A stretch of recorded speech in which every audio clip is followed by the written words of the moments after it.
iaitu tembikar, dia tidak lagi boleh digunakan. Maksudnya tembikar tu kita pecahkan, kita hancur, kita tumbuk jadi debu.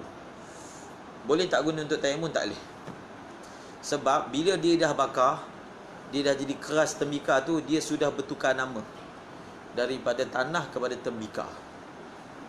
Dia telah berlaku proses istihalah. Dia dah jadi objek lain. Faham? Maka oleh kerana dia dah jadi objek lain, kita tak boleh apa? Kita tak boleh bertayamum dengannya. Sekarang dia bukan lagi tanah. Dia adalah khazaf. Dia adalah mashuqu khazaf. Mashuq tu maksudnya serbuk daripada tembikar. Dia bukan lagi dikira sebagai tanah, sebab itu tak boleh. Faham? Seterusnya, dan tidak boleh juga tanah yang bercampur dengan tepung dan seumpama. wakilah Sampai ada mengatakan bila sedikit bercampuran maka boleh. dia masalah dalam setengah kitab dia guna takbir wa alla yukhalitahu daqiqun wa nahuhu.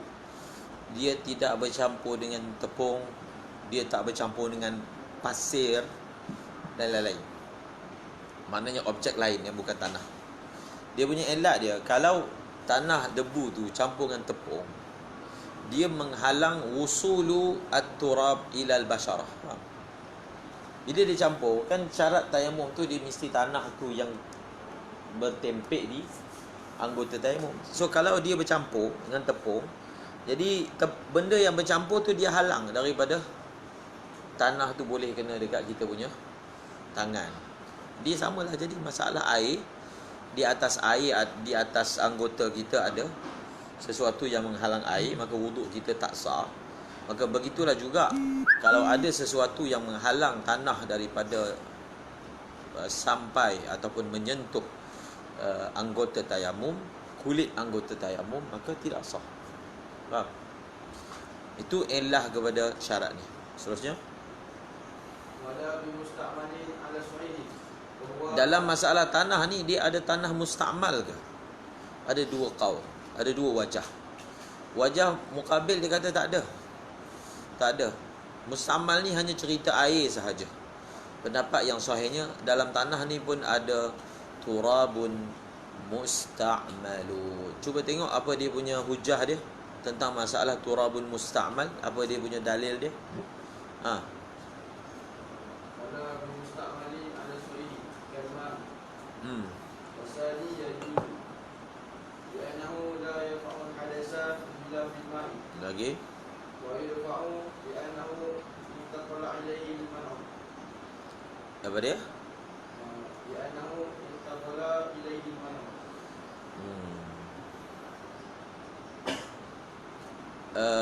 Hujah yang kita gunakan dalam mensabitkan bahawasanya ada turabun musta'malan ialah apa? Kalma. Apa maksud kalma?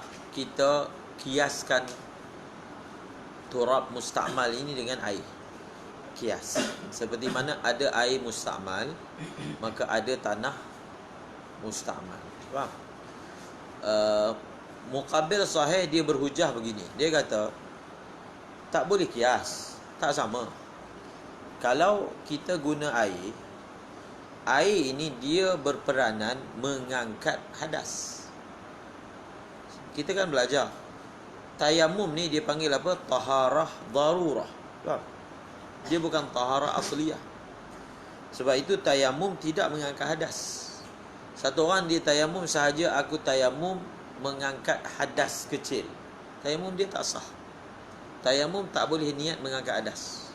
Seperti mana dalam masalah wudu daimul hadas, boleh tak niat mengangkat hadas? Boleh tak? Ni boleh ke tak? Tak boleh kan? Tak boleh sebab apa? Sebab memang wuduk dia tidak mengangkat hadas. Dia pergi niat mengangkat hadas, dia telah kontra antara niat dan juga amal, maka gugur, tak sah. Sama juga tayamum ni, dia tidak mengangkat hadas. Kalau dia niat mengangkat hadas, dia telah buat sesuatu yang kontra. Okey, dia kata wuduk ini mengangkat hadas, tayamum tidak mengangkat hadas. Oleh kerana wuduk ni mengangkat hadas, dekat air tu dia ada hadas. Faham? Sebab tu air mustakmal tu dah tak boleh nak guna lagi sekali. Dia dah digunakan. Apa penggunaan dia? Penggunaan dia ialah dia mengangkat hadas. Faham? Gunalah. Tapi tanah mustakmal dia tak mengangkat hadas. Faham?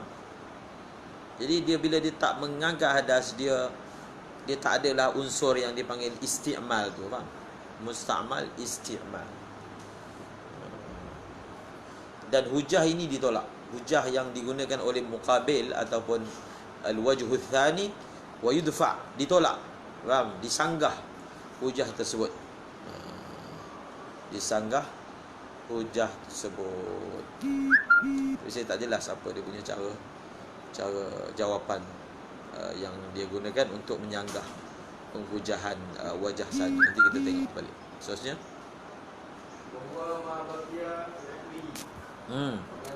Wa huwa tu jumlah mu'taridah. Apakah yang dimaksudkan dengan musta'mal? Ni ta'rif dia. Jumlah mu'taridah. Wa huwa ma baqiya bi'udwihi. Jadi nanti bila ditanya apakah itu tanah mustakmal, ini jawapannya. Wa huwa ma baqiya bi'udwihi, kemudian au wa kadza ma tanathara. Dua lah. Apakah tanah mustakmal? Pertama ma baqiya fi udwi, yang kedua ma tanathara minhu. Cuma ma baqiya fi udwi tak ada khilaf, ma tanathara tu ada khilaf. Kemudian syarat yang kedua, wa yushtaratu qasduhu. Ini benda yang agak unik sikit dalam bab tayamum ni, perlu difahami dengan baik. Iaitu qasdut turab. Dalam safinah pun kamu dah belajar qasdut turab. Mesti ada unsur qasdut turab. Dia ada dua, qasdu, yang kedua naqlu. Mesti ada qasdut turab, yang kedua mesti ada naqlut turab. Apa dia qasduhu? Jadi falau ni dia nak tafri'kan kepada kenyataan tadi, kepada apa? Syarat tadi. Syaratnya mesti ada qasdut turab. Maka tafri' dia begini. Faham? Tafri' dia maksudnya sebagai furu' untuk menjelaskan syarat ni. Maka dibawa satu surah. Falau, maka lau safathu lau safathu rihun alaihi, kemudian waraddadahu wa nawa lam yujzi. Faham? Lau safathu rihun alaihi, kalaulah ada angin bertiup membawa tanah, angin tu bawa tanah kena kat muka dia, lalu dia apa? Raddadahu, dia telah ratakan tanah tu di muka, di tangan, maka lam yujzi. Keadaan itu tidak memadai. Maksudnya dia punya tayamum dia tak sah. Kenapa? Apa masalah dia? Tanah dah ada, muka dan tangan tersapu. Syarat apa yang kurang di sini? Syarat qasdut turab. Apa maksud qasdut turab? Tak ada. Tanah itu datang sendiri ke muka dia tanpa ada qasad daripada pihak dia. Sedangkan dalam bab tayamum menyengaja tanah itu adalah syarat. Faham? Menyengaja tanah itu adalah syarat. Kalau macam tu angin bertiup lalu kan, dia pergi dekat tempat lalu angin, dia tala muka dia. Di situ kan dia buat perbuatan sengaja atau menuju tanah. Boleh lah. Tak boleh juga. Sebab di situ qasdut turab ada, tapi naqlut turab tak ada. Faham? Yang tadi tak ada qasad. Contohnya dia jalan-jalan, bom tersembam, jatuh muka dia kat tanah. Alang-alang muka bertanah, dia ambil tayamum tu kan, lalu dia ratakan. Sah tak? Tak sah, kerana tidak ada qasdu at-turab. Faham? Lagi? Walau yumima biizni jaza. Bila yushratu udhu.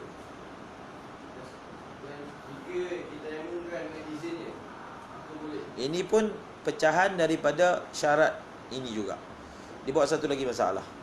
Kalau satu orang dia ditayamum, maknanya apa?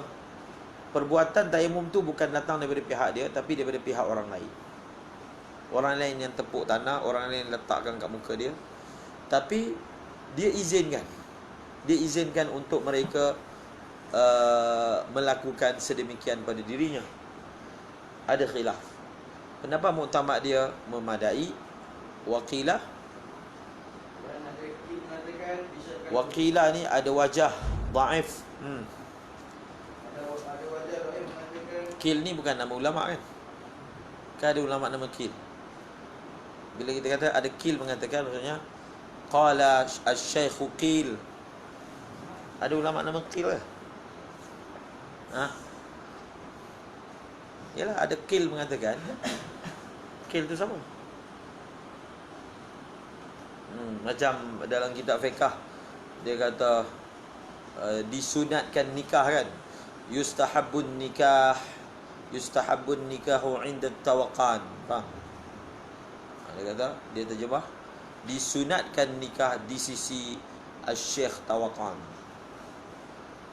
Indahu yustahabbun nikah. Sedangkan tawaqqan tu maksudnya tawaqqan lah. Tawaqqan tu maksudnya nak kahwin.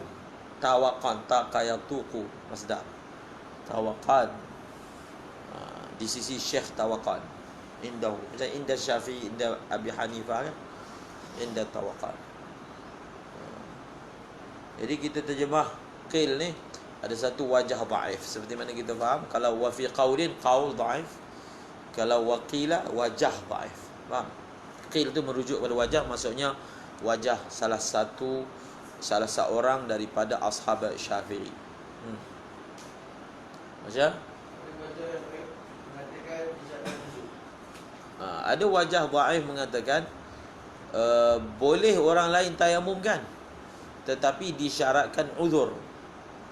Mesti pihak terlibat itu ada uzur sehingga tak boleh tayamum sendiri. Kalau dia tak ada uzur, tak boleh. Kenapa tak boleh? Sebab dalam tayamum ni dia ada syarat qasad. Bila ada syarat qasad, tak boleh orang lain buat kan. Itu dia punya wajah dia. Tapi kita kata tak. Memang orang lain buatkan, tapi bila orang lain buatkan, kita izin. Maka dia ada kaedah dia, kita punya izin tu qaim maqam macam kita yang buat. Kita izin tu qaim maqam, walaupun yang qasad tanah tu dia yang bawa tanah kat muka kita. Tapi bila kita izinkan, maka perbuatan izin kita tu dia dah jadi qaim maqam. Faham? Qaim maqam. Dalam nahwu pun ada qaim maqam. Dalam fiqh lagi banyak masalah qaim maqam. Orang lain buat tapi macam kita buat. Faham? Tapi dia punya wasitah dia mesti kena ada izin untuk sahlah dikatakan perbuatan orang itu merupakan perbuatan kita. Lagi? Wakanu satu suami dan rukun tayamum ialah memindahkan tanah. Walau laqada min wajhi ila yadi. Pindah tanah. Qasdut turab satu hal, naqlut turab. Qasdut turab syarat tayamum, naqlut turab ditulis kat sini rukun tayamum. Jadi ada keadaan yang berlaku qasdut turab tanpa ada naqlu at-turab. Lagi? Sebab itu masa kita tayamum, masa kita tepuk tu kena niat dah. Faham? Tayamum ni masa dia tepuk tanah, masa dia tepuk, dia mesti kena niat tanah tu dia tepuk untuk tayamum. Kemudian masa dia sapu muka, adakah kena niat lagi sekali? Antara dia tepuk dengan tanah tu nak sampai kat muka tu, adakah kena istidamatun niyah? Itu ada perbahasan. Tapi tayamum ni antara yang lain dia kena niat seawal apa? Tepuk. Sebab apa? Naqlut turab tu adalah rukun niat. Dia adalah rukun tayamum. So bila dia rukun, kan kita belajar niat perlu ada pada seawal perkara rukun. Jadi oleh kerana tepuk tu adalah rukun, maka masa tepuk tu kena ada niat. Adakah niat itu perlu konsisten, berterusan sampai dia sapu muka? Itu ada perbahasan. Jadi kalau dia angin bertiup dia buat macam ni, maka di sini dia ada apa? Sini dia tahan tangan dia tanah kat sini. Lepas tu dia pindahkan ke muka dia. Maka di situ berlaku qasdut turab dan naqlu at-turab. Dan tanah tu dia nak pindahkan daripada mana pun tak apa. Sebab itu kalau contohnya dia kan tersembam tadi, muka tersembam, dia tak ada melakukan perbuatan apa? Qasdu kan? Naqlu pun tak ada. Jadi cara nak bagi boleh, dia ambil tanah tu daripada muka dia, dia tepuk, lepas tu dia letak balik. Kalau dia buat begitu, dia dikira telah melakukan apa? Qasdut turab dan naqlu. Yang tak boleh tu terus dia gosok, dia sapu tanpa dia melakukan perbuatan naqlu. Yang tu tak boleh. Tapi kalau dia ambil balik daripada muka dia, tepuk, kemudian dia letak balik, maka sah. Ataupun dia punya badan berdebu, perut berdebu, dia tepuk kat perut dia, perut dua, sapu. Dia tepuk kat tangan, semua boleh. Asalkan berlaku proses naqlu. Daripada mana tanah itu dinakal, tak ada masalah. Faham? Daripada mana dinakal, tak ada masalah. Baca. Kalau naqala min wajhin ila yadin aw akasa kafa fi asli. Faham? Kafa memadai. Fil asah. Seterusnya syarat rukun tayamum seterusnya niat. Niyatu astibahati as-salah. Baca. Dan niat mengharuskan solat tidak mengangkat hadas. Ma'ruf. Tadi dah terangkan. Seterusnya Walau nawa fardhu tayammumi lam yakfi fil ashabi. Tayamum dia tak boleh niat sahaja aku melakukan kefarduan tayamum, tak boleh. Lam yakfi. Nawaitu fardhal wudu boleh kan? Tapi nawaitu fardhat tayamum tak boleh. Yang boleh nawaitu tayamum boleh. Tapi nawaitu fardhat tayamum tak boleh. Lagi? Wa yajibu qawluha bin naqli. Wa qad istidamatuha ila masih syai'in min al-wajhi ala sahih. Wajib menyertakan niat dengan nakal. Nakal tadi dah sebut dah. Masa nakal itu dia mesti kena ada niat. Habis.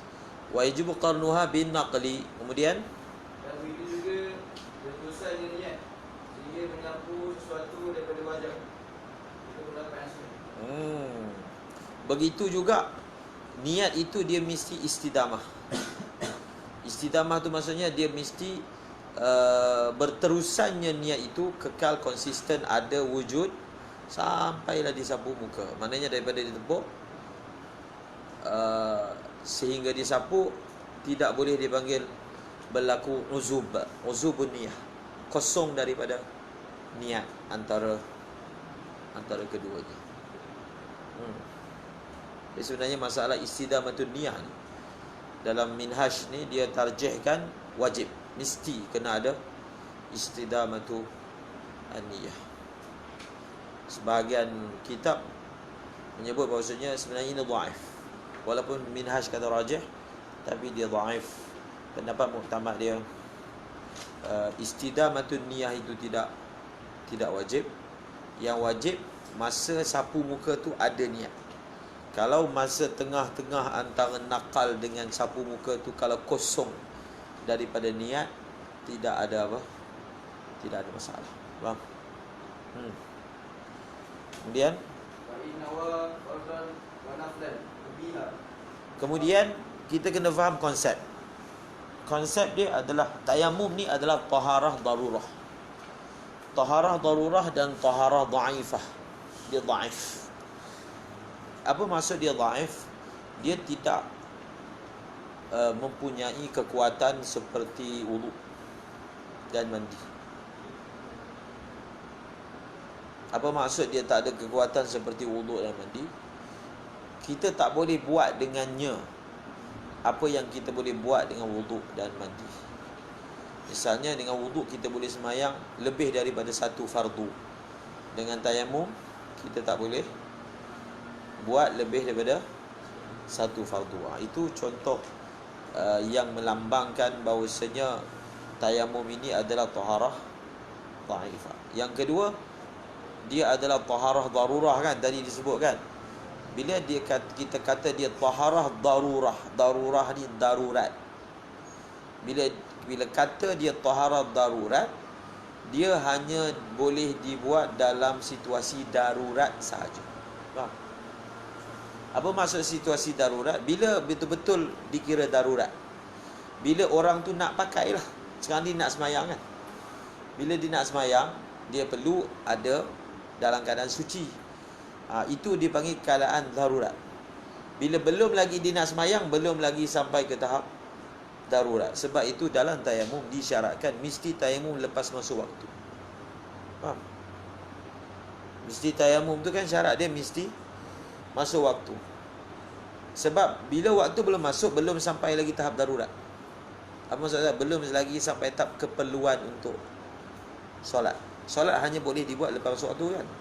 Jadi kita kena tahqiqud darurah dengan bidukhulil waqti. Itulah rahsia kenapa ada syarat dalam tayamum ni masuk waktu. Dan oleh kerana dia taharah darurah, maka syarat sah tayamum mesti suci daripada najis. Kalau satu orang tu badan dia najis, dia tayamum dia tak sah. Dia kena bersih najis dulu baru tayamum.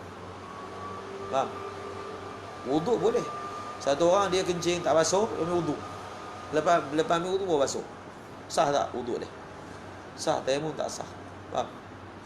Tayamum mesti bersih daripada najis, barulah tayamum. Sama juga untuk merealisasikan konsep tayamum tu sebagai taharah darurah. Nombor 3, syarat sah tayamum adalah ijtihadul qiblah. Dalam Safinatun Najah kan? Ingat satu kitab nama Safinatun Najah? Ingat lagi tak? Wujud.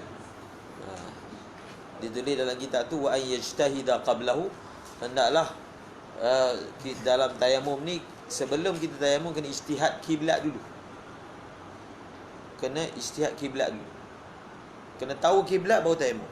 Faham? Dia tak boleh tayamum sebelum tahu kiblat. Kalau dalam situasi kita musafir tak tahu lagi kiblat kat mana, faham?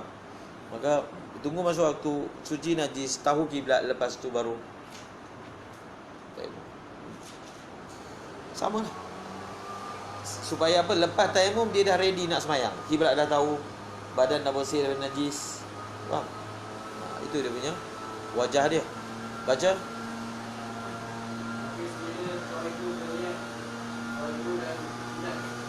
Dan satu lagi yang melambangkan bahawasanya tayamum ni dia taharah lemah, dia tak boleh buat banyak. Dan dia ada peranan tu, niat tu. Dalam bab tayamum kita akan letak 3 martabat niat. 3 martabat. Nombor 1, nombor 2, nombor 3. Kalau dia niat dengan niat yang paling rendah nombor 1, dia tak boleh buat nombor 2, nombor 3. Kalau dia niat nombor 2, dia boleh buat nombor 1 dan nombor 2, tak boleh buat nombor 3. Kalau dia niat paling tinggi nombor 3, dia boleh buat nombor 3, nombor 2 dan nombor 1.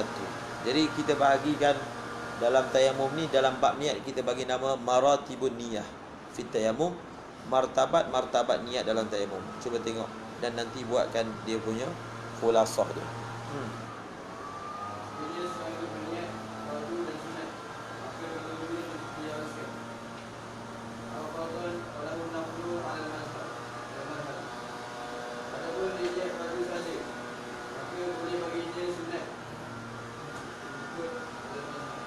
Mengikut pendapat yang rajih. Al-mazhab tu maksudnya menurut pendapat yang rajih.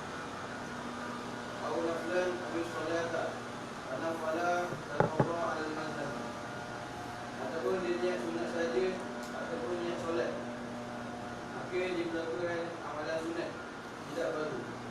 Itu pendapat. Kalau dia niat nak buat benda sunat, ataupun nak semayang, ataupun tawaf sunat, dia kata semayang je saja, aku tayamum nak semayang. Dia tak kata semayang fardu, semayang.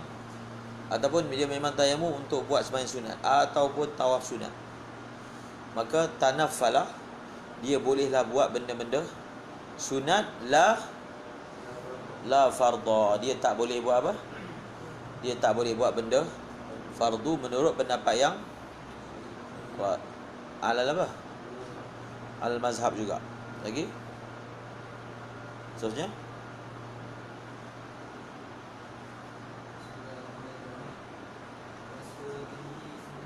Habis. Pas. Nanti kat depan tu dia ada tambah lagi masalah sembahyang jenazah. Kita tayamum untuk sembahyang jenazah. Sembahyang jenazah ni kan fardu kifayah. Adakah kita boleh guna tayamum itu untuk sembahyang jenazah yang kedua, ketiga, keempat, kelima? Boleh tak? Adakah setelah tayamum digunakan untuk fardu kifayah, adakah dia boleh digunakan lagi untuk fardu kifayah yang lain? Kalau fardu ain, iaitu sembahyang zuhur, dia dah guna tayamum untuk sembahyang zuhur, dia tak boleh guna dah untuk sembahyang asar ataupun sembahyang qada, sebab kedua-dua itu bersifat apa? Fardu ain. Macam mana pula dengan fardu kifayah? Itu akan ada keterangan dia nanti.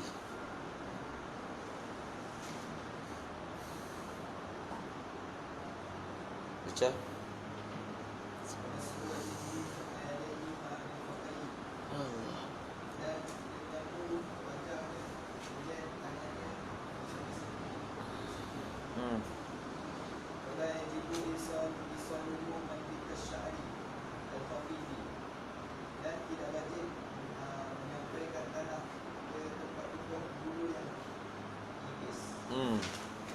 Tak perlu.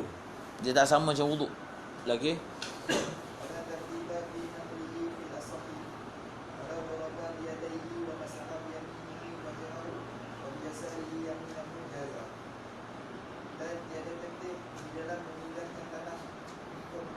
Tak ada tertib.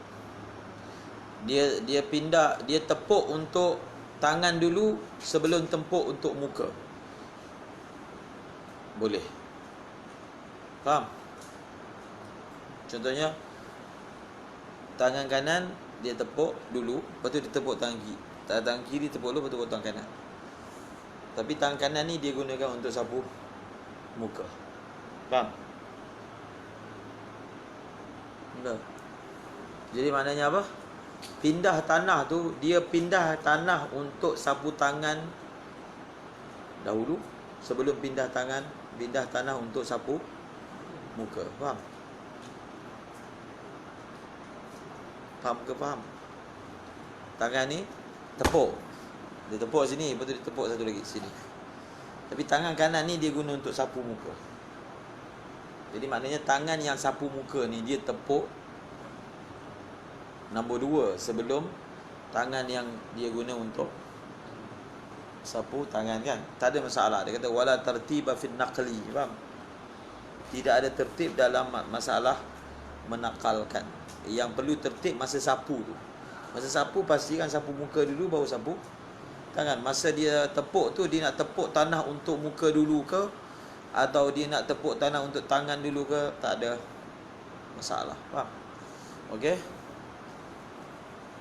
Terusnya Kalau dia menepuk tanah dengan kedua tangannya dan dia menyapu dengan tangan kanannya akan wajahnya, dan dengan dia menyapu dengan tangan kirinya akan tangan kanannya, maka harus. ini surah di bawah ni, surah yang tidak wujudnya tertib. Betul tak?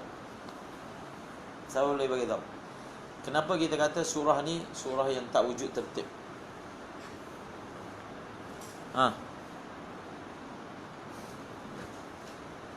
Kenapa? Surah yang dibawa ni adalah contoh surah yang tak wujud tertib.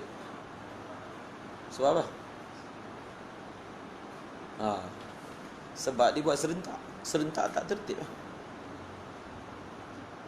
Dia tidak tertib ni dia ada dua surah. Satu buat serentak, tak ada tertib. Faham? Ataupun yang nombor 1 dia buat nombor 2, yang nombor 2 buat nombor 1 pun tak ada tertib. Dua-dua surah tu boleh diandaikan untuk menggambarkan apa maksud tidak ada tertib. Faham? Satu orang ambil wuduk, dia basuh muka, tangan, kepala, kaki serentak. Sah tak wuduk dia? Serentak. Sah? Ha? Sah ke tak? Tak sah lah, sebab tak ada tertib. Sebab dibuat serentak. Faham? Yang sah yang mana? Dalam banyak-banyak tu yang mana yang sah? Muka je yang sah. Betul tak? Macam mana boleh jadi macam tu? Macam mana dia boleh basuh muka, tangan, kaki serentak? Macam mana? Andaikanlah. Fikir. Imagine. Ikutlah macam mana. Boleh bayang? Boleh kan? Okey. Terusnya.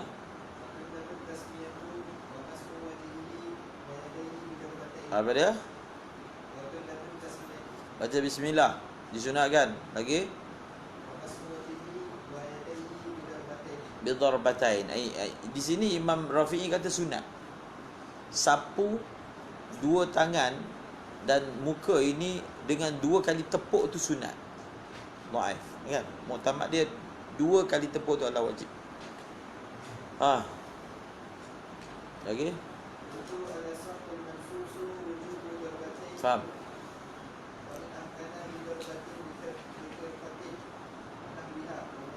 Faham? Kita dah belajar dah tentang kewajipan 2 kali tepuk ni dalam Safinah lagi.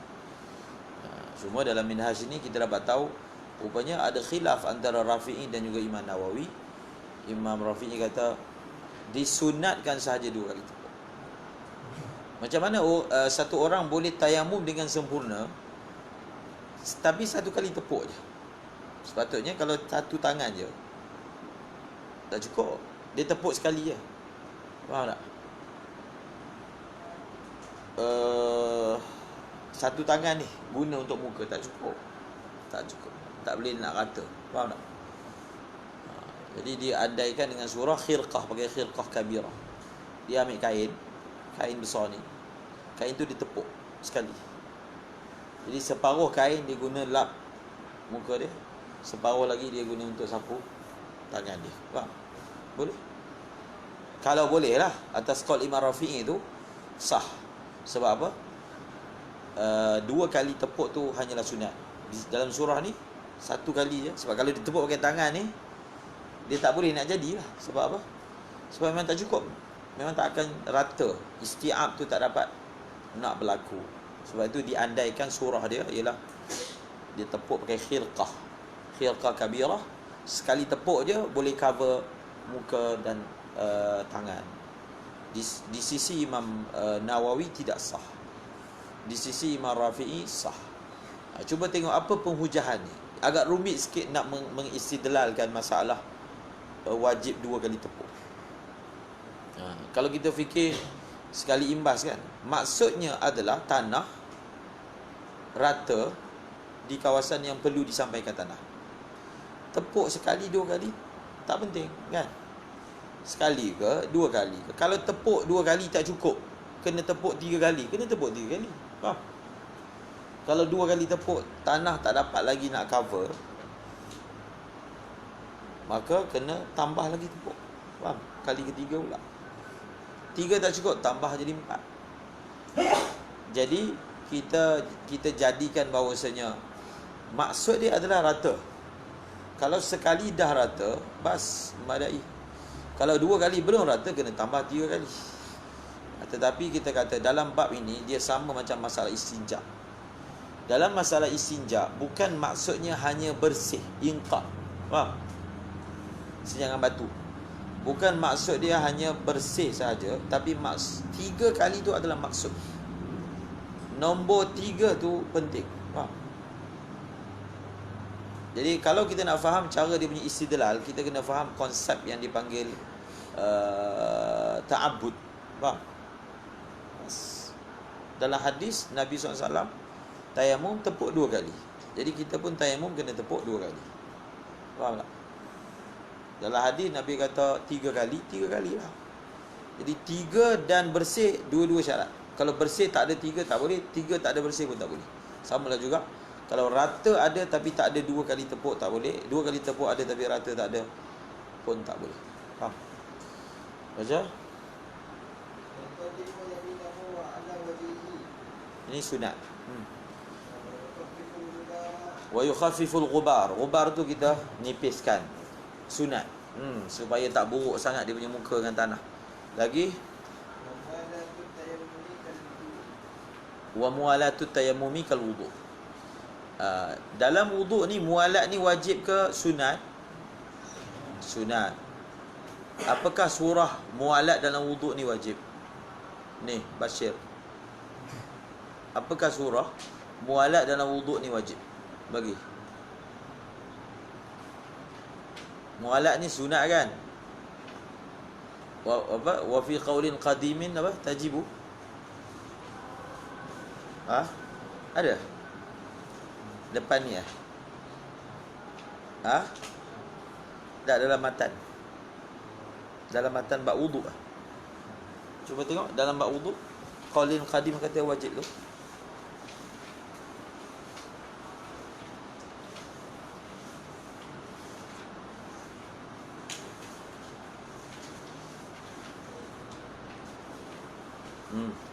Ada tak? Dalam bab wudu tentang mualah. Qaul qadim mazhab Syafi'i, mualah tu wajib.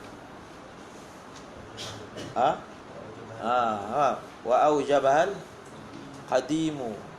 Betul dalam syarah tulis wajib. Jadi maknanya kalau kita pakai qaul qadim mazhab Syafi'i dalam bab wudu itu bahawasanya mualah itu wajib. Maka dalam bab tayamum ni mualat wajib juga. Maka oleh kerana rajih dalam masalah wudu mualat itu sunat, maka dalam bab tayamum sunat. Faham? Okey. Qultu wa kadzal ghuslu. Mana tiga ni sama. Tayamum, wudu dan juga apa? Mandi. Mualat itu hanyalah sunat. Tak jawab lagi soalan. Apa surah dalam wudu mualat tu wajib?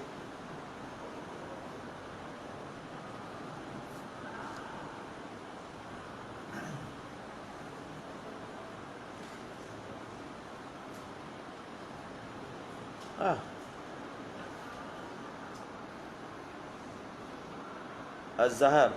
Apa ni nama? Azhar. Ahmad bin Azhar. Apa surah dia?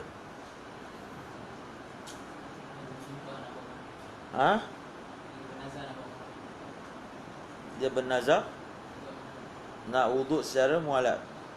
Okey. Satu lagi surah.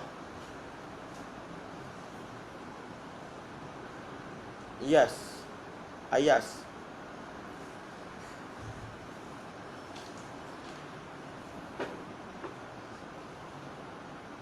Kasha.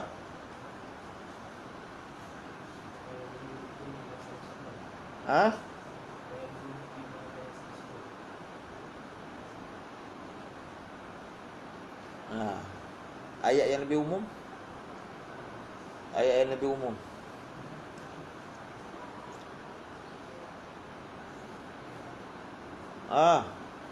Asif. Apa nama dia? Osman.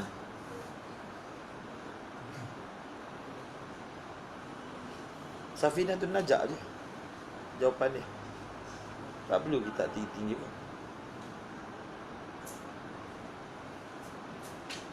Kenapa pelajar dia lupa? Kenapa? Safinah kan? Orang kitab besar pun.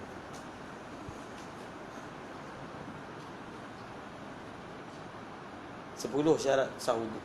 2 daripadanya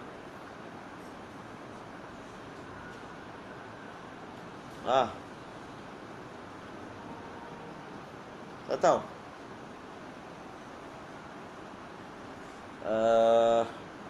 Abdullah.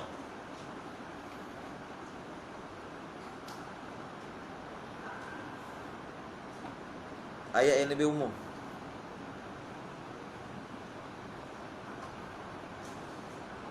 Anas Akirin. Ha? Daimul hadas. Faham?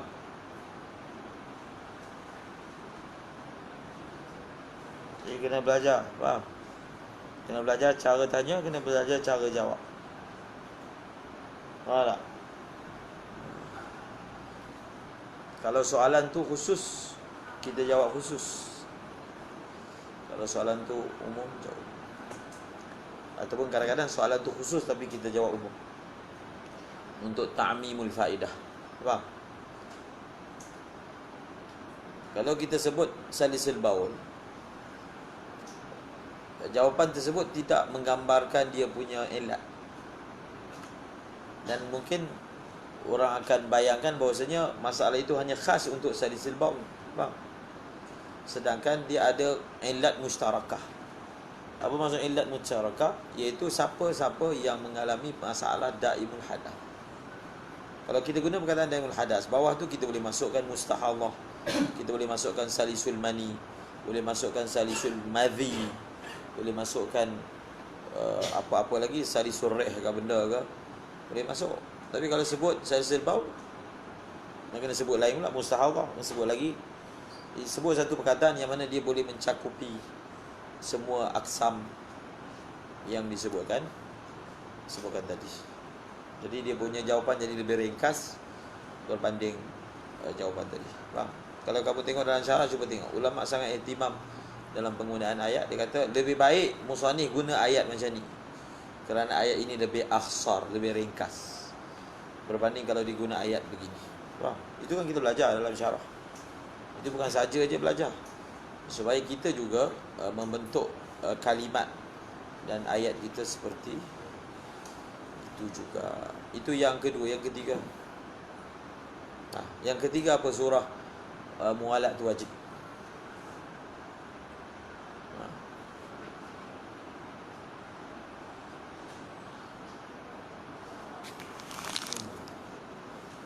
Tak ingat nama ni.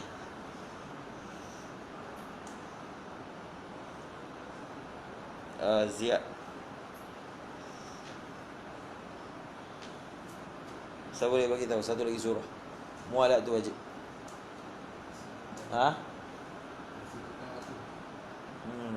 Kesuntukan waktu. Dhiqul waqt. Faham? Bila waktu dah suntuk, kalau dia tangguhkan ambil wuduk, dia pergi lepas basuh muka, dia relax lagi, bawa basuh tangan, menyebabkan nanti semayang dia akan keluar daripada apa? Waktu. Maka pada ketika itu mualat itu hukumnya wajib. Mualat tu hukumnya wajib. Okey.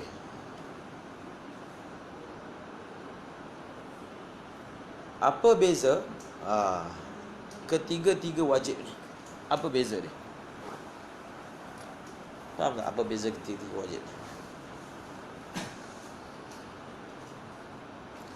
Kalau satu orang dalam surah pertama, iaitu dia bernazar untuk ambil wuduk secara mualat, lalu dia tak buat, apa kesannya selain daripada berdosa?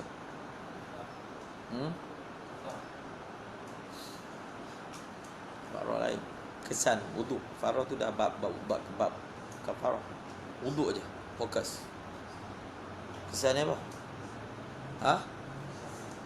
Wuduk dia sah ke tak sah?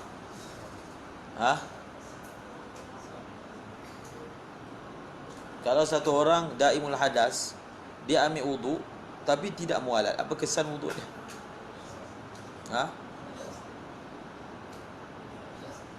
Daimul hadas,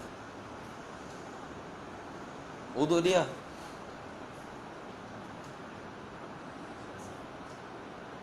kalau kesuntukan waktu, dia ambil wuduk secara tidak mualat, apakah hukum wuduk dia?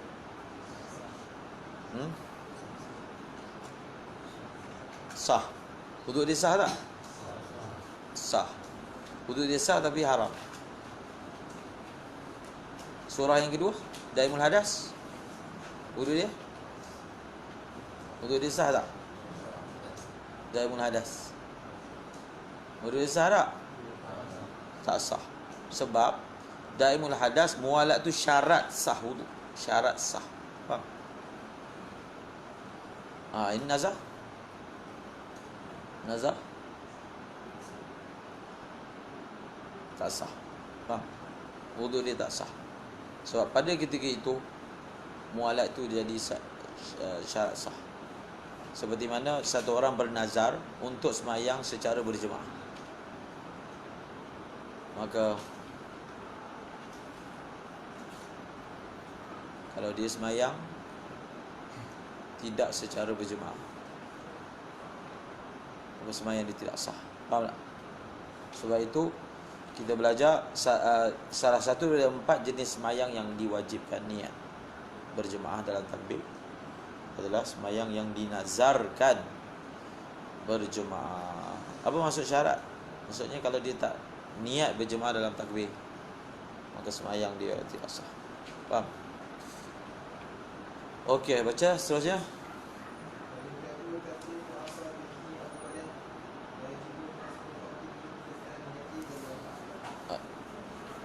Apa dia? Apa?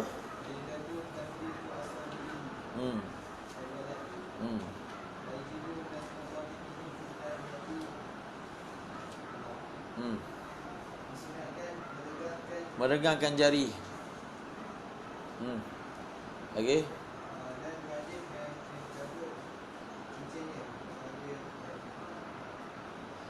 Kali kedua. Faham? Kali pertama tak perlulah dia nak cabut, sebab kali pertama dia nak sapu muka dia. Bila kali kedua sapu tangan. Jadi kalau dia tak cabut cincin, tanah tak masuk. Faham tak? Di sini hukum wajib sabut cincin ni dia panggil hukum wajib tu wajib asli ke wajib aridhi?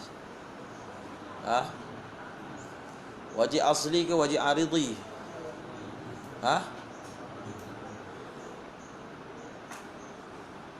Anda tahu juga wajib asli, dia ada wajib asli, wajib aridhi. Haram asli, haram aridhi. Yang wajib aslinya adalah menyampaikan tanah ke anggota tayamum. Itu wajib asli. Tetapi oleh kerana tanah tak mungkin boleh sampai ke kawasan yang dimaksudkan, melainkan dengan cara cabut cincin tu. Itu je cara yang tanah boleh sampai. Kalau dia tak cabut memang tak boleh sampai. Maka atas kaedah malaitimul wajibu al-mutlaqu illa bihi fahuwa wajib. Faham? Jadi naz'ul khatim ni, mencabut cincin, naz'ul khatam tu, dia jadi wajib, dia panggil wajib aridhi, wajib mendatang. Cabut cincin tak wajib, kan? Tapi oleh kerana nak sempurnakan tayamum itu bergantung penuh kepada mencabut cincin, maka mencabut cincin tu jadilah wajib. Faham?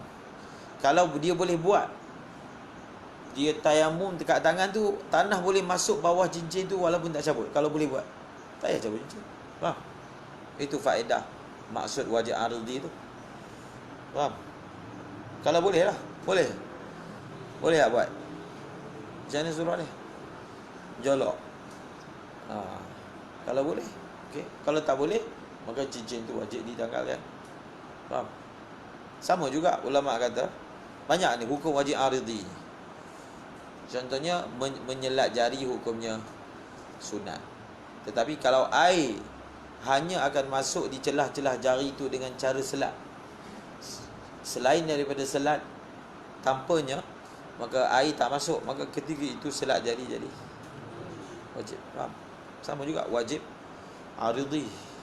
Hukum asal dia adalah sunat, tapi sunat dia boleh tukar jadi wajib kerana ada faktor-faktor luaran yang mendatang sehingga memberi hukum yang berbeza. Faham? Okey, baca. Bismillahirrahmanirrahim. Wa man tayammama bi fadli ma'in fawajadahu illam yakun fi salatin baqala illam yaqtari. Sekarang ni cuba faham masalah tayamum ni. Kita faham antara ilat dengan hukum. Ilat boleh tayamum ialah tak ada air. Sebelum tu lagi. Asalnya, asal. Apakah asal dalam bersuci? Wudu. Guna air, mandi. Faham? Itu asal. Bila tak ada asal, barulah boleh pergi kepada badal. Tak ada asal, barulah boleh pergi badal. Sebab itu dia ada perkataan orang Arab sebut, idza wujidal ma'u batalat tayammum. Faham? Maksudnya bila Perdana Menteri ada, maka timbalan Perdana Menteri ni dia punya keputusan tak valid dah. Faham? Tapi bila Perdana Menteri tak ada, barulah timbalan punya valid. Itu dia diguna perkataan tu, idza wujidal ma' batalat. Apa-apa surah. Tetapi sebenarnya batal tayamum ni bukan mujarrad wujudul ma', dia ada tafsil. Dia ada tafsil lagi. Perkataan tu itu hanya bukan kita boleh jadikan sebagai kaedah ammah, tak betul. Sebab ada surah air ada tapi tayamum tak batal. Bukan semua surah adanya air maka tayamum akan batal. Jadi sebelum kita nak faham masalah ni, kita kena faham asalnya tayamum ini adalah taharah badal. Faham? Ganti. Asalnya wudu. Ilat kita boleh pindah kepada tayamum ialah air tak ada. Faham?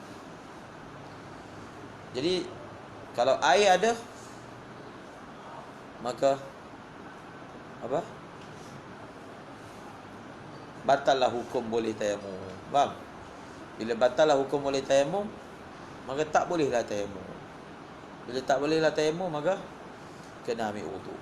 Tetapi adanya air yang membatalkan tayamum ni ialah dengan syarat ma'a adamil mani'. Bersama tidak ada mani'. Kalau adanya air tapi dalam masa yang sama ada mani' daripada boleh sampai kepada air tersebut, maka wujudul ma' kal adam. Faham? Adanya air dikira tak ada. Kalau ada ma'aqiyami mani' dia panggil. Ma'aqiyami mani'. Itu dia punya mukaddimah dia lah. Faham? Cuba tengok dia punya keterangan dia. Baca. Kena bezakan antara orang yang tayamum kerana tak ada air. Dia ni kita benarkan tayamum sebab air tak ada. Yang ni pula dia kita benarkan tayamum kerana tak boleh guna air. Jadi sudah tentu orang yang ada air membatalkan tayamum dia adalah orang yang tayamum kerana tak ada air. Kalau orang tu dia tayamum bukan kerana tak ada air, kerana sakit, maka ada air tidak akan menjejaskan tayamum dia. Sebab itu bukan ilat dia boleh tayamum. Ilat dia tak boleh guna air. Faham? Kerana sakit. Faham? Untuk orang ni pula, tayamum dia tu akan batal bila apa? Cuba kita tahu. Bila apa? Bila? Tak dengar. Yalah, apa benda? Bila dia dah sembuh. Faham? Bila dia dah sembuh, dah boleh guna air, maka kebolehan, keizinan untuk tayamum tu dah tak ada. Lain pula kan. Tapi dua-dua surah ni dia berpaksi atas satu konsep yang sama, iaitu hukum itu berputar berdasarkan ilat. Ada ilat ada hukum, tak ada ilat tak ada hukum. Ada ilat boleh tayamum, iaitu tak ada air, maka adalah hukum, iaitu boleh tayamum. Bila ilat tu dah tak ada, iaitu apabila tiada air itu tiada. Apa maksud tiada air itu tiada? Ada air, maka dia akan jadi negatif, iaitu boleh tayamum tu jadi tak boleh tayamum. Faham? Tak boleh guna air sebab sakit. Bila tidak boleh guna air itu tiada, faham? Ataupun dengan perkataan yang lebih pendek, tidak boleh, tidak boleh guna air. Perkataan yang pendek dia apa? Boleh guna air. Perkataan lagi pendek, sembuh. Faham? Sembuh. Luka tu dah boleh guna air dah sebenarnya. Sebab itu nanti kita akan belajar, orang tu dibalut. Sebenarnya luka dalam tu dah kering, 2 hari dah kering. Sekira-kira kalau 2 hari lepas dia sapu air, sebenarnya tak ada masalah dah. Faham? Maka semua semayang yang dia semayang 2 hari tu kena qada balik. Faham? Contoh kat kaki lah. Tangan ni memang kena qada pun. Kaki. Sebab apa? Ternyata rupa-rupanya masa dia tayamum itu, dia tayamum dalam keadaan dia tak layak tayamum. Rupa-rupanya. Faham? Bana bahawasanya dia ini tayamum dalam keadaan dia tidak layak tayamum. Sebab apa dia tak layak tayamum sebenarnya? Sebab ternyata luka dia sudah sembuh dan badan dia dah boleh menerima air, tapi dia masih mengamalkan konsep tayamum juga tanpa membasahkan dengan air. Maka dia telah buat sesuatu bukan atas dia punya kapasiti dia, hak dia. Maka dia perlu qada balik semua sembahyang yang dia buat dengan tayamum seperti itu. Faham? Macam? ومن تيمم لفضل ماء فوجده إن لم يكن في صلاة. Wallahu alam, nanti kita akan tengok tafsir dia. Air itu kita jumpa bila? Dia ada tafsir. Air itu ada masa dah masuk dalam sembahyang ke belum masuk dalam sembahyang? Dia ada beza hukum dia. Dia tengah sembahyang, lori air sampai. Faham? Ataupun bantuan air sampai. Dia kena batalkan sembahyang. Ni air dah ada. Ataupun tengah sembahyang hujan. Air ada. Jadi adakah sembahyang dia batal kerana tayamum dia batal? Yalah. Dia berkait lah tu. Sembahyang dia akan jadi batal bila tayamum dia batal. Sekarang ni air ada, batal tak tayamum dia? Membawa kepada batal sembahyang dia. Dia ada tafsir. Dia ada beza antara air datang sebelum sembahyang dengan air datang dalam sembahyang. Untuk kita nak kata dia punya wuduk ni batal ataupun tidak batal. Dia ada hukum yang berbeza. Kenapa? Itu hukum. Sekarang kita nak tanya pula, kenapa ada beza pula sebelum sembahyang dengan dalam sembahyang? Dan satu lagi, surah lagi lepas sembahyang. Dia dah habis sembahyang, hujan turun. Dia kena ulang balik tak sembahyang tu? Waktu masih ada. Faham? Dia tengah sembahyang, hujan turun. Dia belum sembahyang, dah tayamum dah. Belum sembahyang, hujan turun. Jadi 3 surah ni dia ada hukum yang berbeza-beza. Kalau kita faham konsep macam mana hukum ini dibina, maka kita boleh nampaklah kewajaran hukum-hukum tersebut. Faham? Satu orang tu dia dah habis dah tayamum, dia dah buat qasar masa tu. Bukan kita tengok yang lepas tu, yang berlaku lepas tu. Semasa dia buat tu, adakah dia berada dalam kapasiti boleh sembahyang qasar? Boleh tak? Boleh kan? Masa tu lah. Sebab masa tu dia memang berniat nak pergi ke destinasi jauh. Dan dia telah buat. Dan dia buat tu dalam keadaan dia memenuhi kapasiti untuk boleh sembahyang qasar dan jamak. Dan dia punya kefarduan tu dah terangkat. Faham? Bila dah terangkat, tiba-tiba dia tak jadi musafir, maka yang dah terangkat tu dia tak turun balik. Faham? Dah terangkat habis. Maknanya apa? Dia tak perlu nak ulang balik